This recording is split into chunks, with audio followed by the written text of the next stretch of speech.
By changing his lighting, the cinematographer creates almost unlimited variations in mood and character on the screen. Today, I'm talking about practical lighting. Let's get past the simple stuff, which is utilizing the sun, utilizing a window, utilizing a cloudy day with the sun.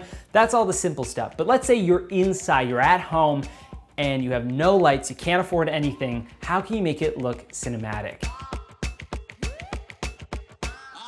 First big misconceived idea with cinematography and filmmaking is that you need the big, massive mammoth lights. You need the most expensive gear to get the most expensive looking shot. That is so wrong. Back in the day, yes, when we were starting to make movies, you needed not only massive cameras, but you also needed massive lights to help those massive cameras because they didn't have things like high ISO or a larger aperture. They were big, rickety film cameras that needed a lot of light to make the scene work. Now, yes, if you're shooting on like a higher frame rate, absolutely you need a lot more light. But if you're shooting like 24 frames interior, your drama that you're working on, you don't need the big expensive lights. And nowadays, they make lights that are like the size of like your finger that can light your scene really nicely. But I'm not gonna talk about the stuff that you should buy. In fact, I'm gonna talk about the opposite, the stuff that you can utilize inside your house. So with that being said, I'm gonna teach you 3 different things that you can utilize within your house when you're shooting into different rooms. The first one is a very common light that you have, which is like a desk lamp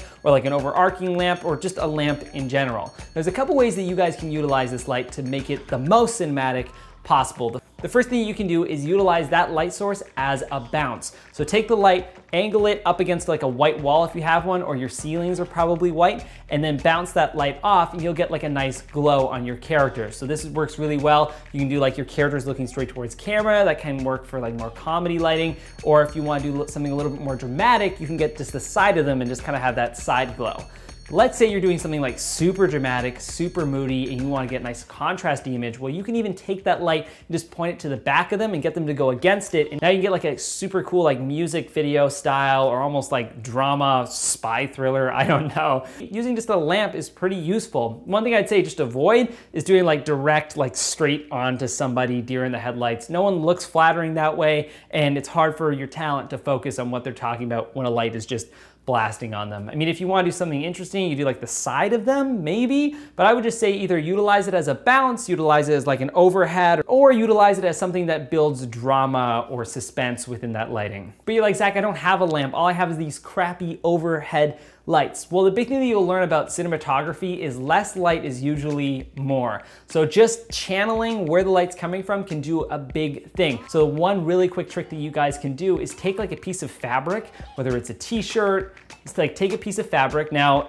make sure it doesn't catch on fire. Sometimes if you put fabric onto a hot light, it can catch on fire. So make sure you have a bit of distance between the source of light and the material. Tape that around the edges. So in this, all I had in my house was like duct tape. So I'm just gonna tape it around the edges, have it kind of channel and cone the light. So now the light spill isn't happening on the back walls and it's making more of a spotlight overhead, which gives it much more depth within the shot, makes the audience's eyes more focused, and overall just gives it that cinematic look. But you can use this technique on literally every overhead light in your house as long as you have big enough fabric and enough tape to kind of cone it and channel it. This is a really quick run and gun way to make any lighting in any house just look a lot better.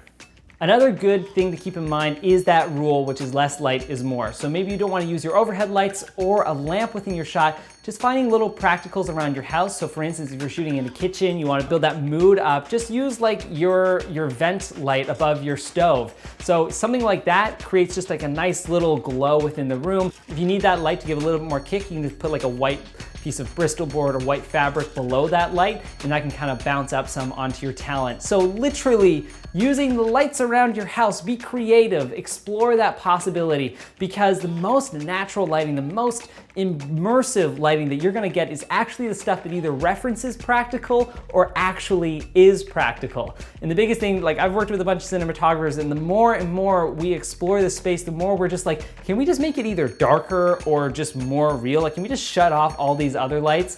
You know, in my head, and this is all personal opinion, but unless you're doing something like super stylized, like either a science fiction movie or maybe some fantasy or acid trip, or maybe you really want to build that like comic book flavor, you don't need to overdo it on lighting. Maybe play with gels, maybe play with channeling lighting, but you don't have to go crazy on it. And I think that's something, a really valuable tool to know as a filmmaker is like, especially when I started out, I totally thought that I needed all of this gear, 3-point lighting, a light over here, a light over here. I need a light blasting on my face. No, if anything, just take away light and start from what you can actually see within the room and then build from there. The more you start bringing stuff in, the less realistic it feels. So look around the space, look what's actually lighting somebody. Just also take time to play around with practicals around your house. You'll be really motivated and hopefully inspired by what you can utilize by just using one simple source. Anyways, guys, that's it. Thank you so much for watching. If you like these videos on PremiumBeat, want to take a look at some more, I highly recommend taking a look at that PremiumBeat YouTube page with some awesome content from some super dope creators. You guys can also look at the PremiumBeat blog post that's attached to this and also all of the other blog posts. There's some great stuff there, great music, all that fun stuff. I'm gonna get out of here, keep making some great stuff, and I will see you later.